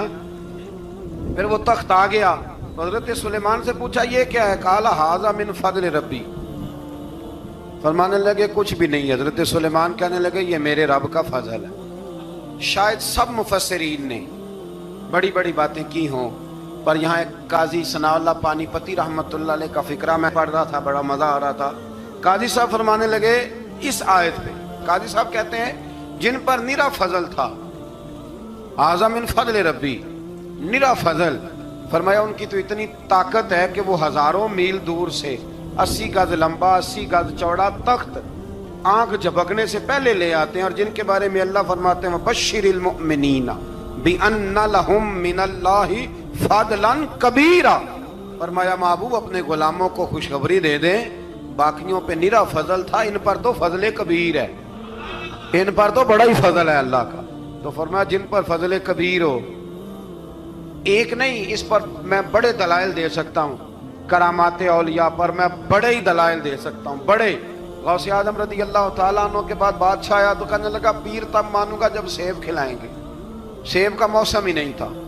تو حضرت صاحب آتے ہی اسے کہنے لگے اب تو میری ولایت کو سیبوں پہ تو نہ تول، اب سیب کھلائے تو ولی یا نہ کھلائے تو ولی کوئی نہیں، یہ تو اب میری ولایت کو سیبوں پہ تو نہ تول۔